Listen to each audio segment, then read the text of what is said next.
Hey, Weather Weenies. I'm on my way to do probably one of the coolest things I think I've ever done. Do you know storms are the atmosphere trying to balance itself out again? No. That's what they are. Isn't that so silly? Her kid was super interested in weather, and we were talking lightly just about places where they could get more information. And then, sadly, this person's home was hit by a microburst. The kid's bedroom is apparently destroyed, and they have a lot of questions about what happened and why. I'm going to talk to a real meteorologist, so here we go. Where? Oh my gosh. So you don't even have your bedroom anymore, do you? Nope. Oh my Never. gosh. Never. The maple fell. That's what hit Madison's room. Oh my goodness. And it went all the way over the top of the house. The oak took out the corner of the shed. Oh. Or the farmer's porch. Oh my goodness. Hit the roof. This branch that is completely impaled in the ground, and it's huge. It is stuck. Took out their swing set. Oh, they lost their swing set? They did. We always were on that. I know. Nothing for a while. I'm living in it. I know, but oh my goodness. Oh. Hello, Mr. Fan. You're gonna have a whole new bedroom eventually. Yeah. Oh my goodness. And then the carpet started getting wet. The peanut of any room. Your poor bedroom. I brought one of my favorite weather books. Weather mix. One of these is coming in the mail for you in a day or two. So if you have any questions about any of weather stuff, Are you sure, any? any. I have some weird questions. Let's talk about the microbursts. Like what questions do you have? What causes microbursts and how rare are they? Microbursts are not as rare as you would think, but they happen in such small places. Be 2.5 miles wide or smaller. Micro means really, really small.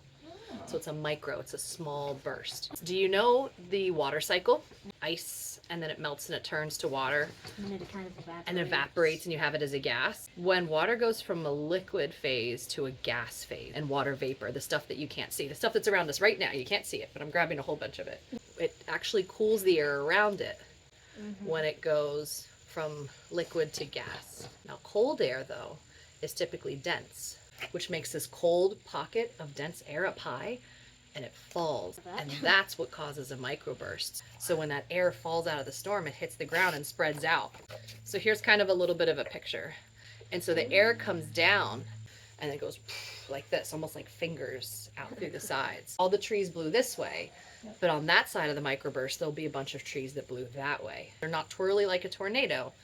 All straight and it lays everything flat. Why don't microbursts have categories like tornadoes and hurricanes? Ooh, that's a really, really good question.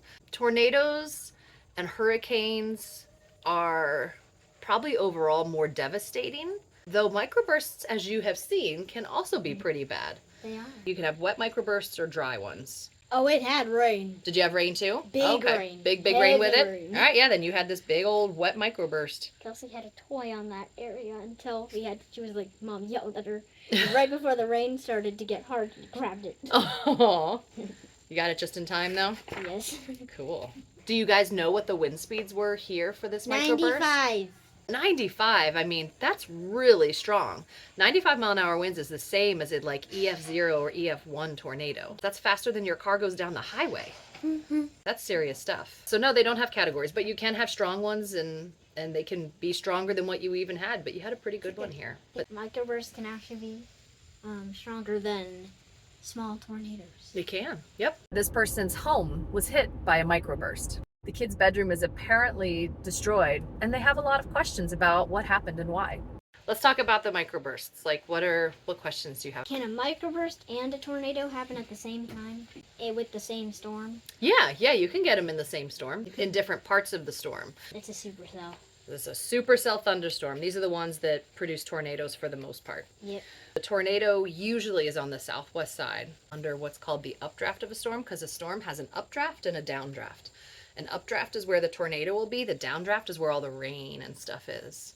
Where that rain gets evaporated out, right? Goes from liquid water to a gas, and you get that cold pool and it drops down. You could have them in the same storm, but they're going to be in different parts of the storm. Think about it like as your house. Like a tornado would happen in the kitchen, but your microburst would happen in your living room. But on a much bigger scale. But that's how it works. What cloud formation should we be concerned about?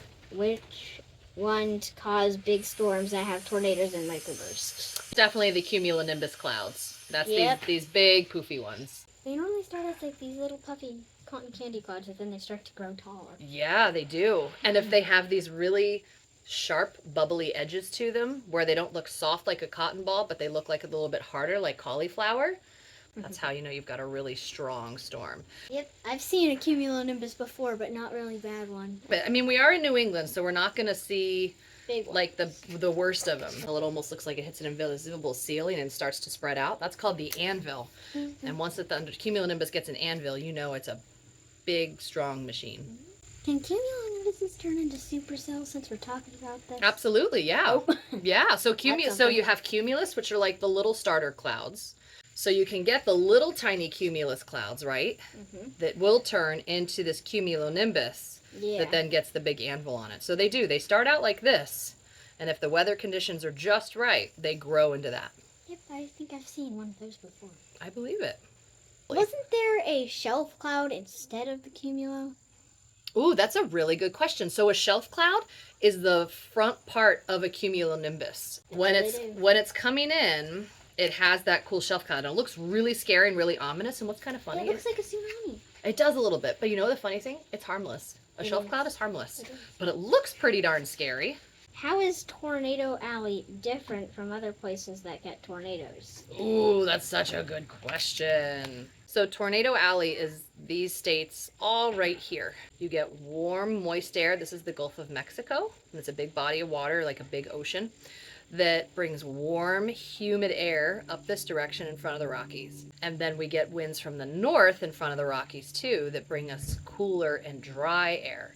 And when this hot, moist air meets this cold, dry air, it's right here on Tornado Alley. And it's those differences that create those big, big storms. Do you know storms are the atmosphere trying to balance itself out again? No. That's what they are. Isn't that so silly? Wow. So it says, hey, let's balance out. We want everything to be nice and calm and even. And that's kind of why storms are created. Well, that's something. Isn't that Do you have any more questions that you didn't write down? Anything else you could think of that you want to know? I have no idea. You can't think of anything? I barely have a brain right now.